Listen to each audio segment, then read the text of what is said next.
Hi again, I'm Michael Feinstein, and we're here in the archives of the Great American Songbook Foundation.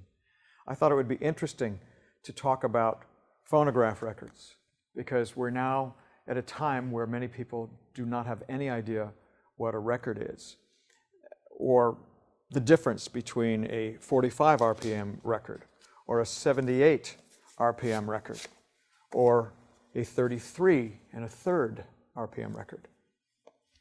RPM refers to rounds per minute. It's the speed with which a recording is played.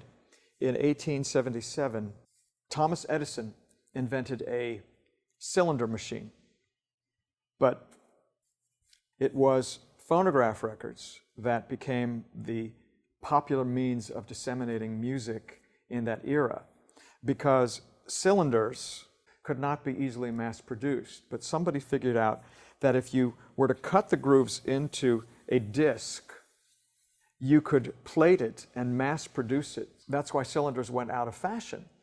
And the original recorded medium was a 78 RPM record, a record that spun at 78 revolutions per minute. And most records from their invention in the late 1870s up to the 1960s, when they were still producing 78 RPM records, looked like this.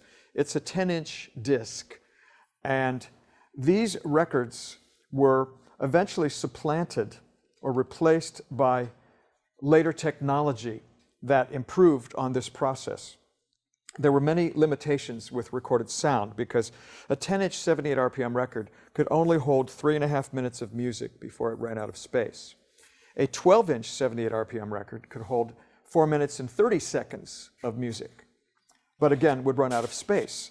So the record companies were trying to come up with a way to extend the playing time of a piece of music, because if you wanted to have a recording of Beethoven's Fifth Symphony, it would take maybe 7 or 8 12-inch 78 records where it could only be reproduced at 4.5 minutes at a time. Well, in the late 1940s, Columbia Records came up with the idea of selling a record that would play music at a slower speed, 33 1/3 revolutions per minute, and therefore they could put multiple cuts or tracks on a single platter.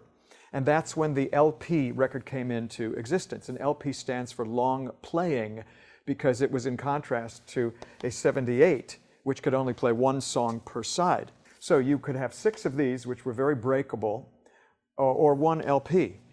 Well, Columbia Records LPs were so successful from the get-go that the RCA company, Columbia's biggest competition, decided that they had to come up with their own format to try and supplant the success of Columbia Records, trying to steal their thunder. So they came up with a smaller record with a larger hole in the middle that was called a 45 RPM.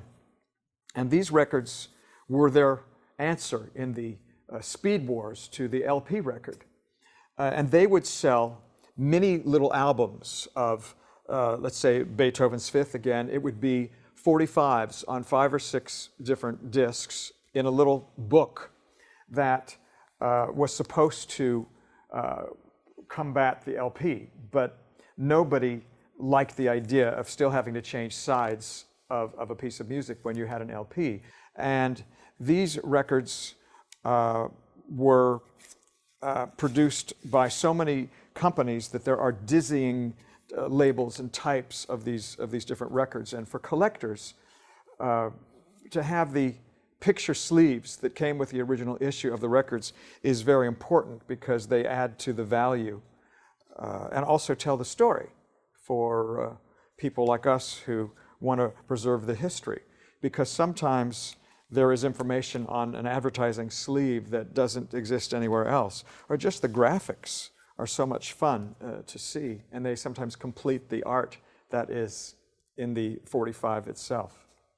So the record wars continued until the early 1980s, when suddenly digital sound was a reality and compact discs came on the scene.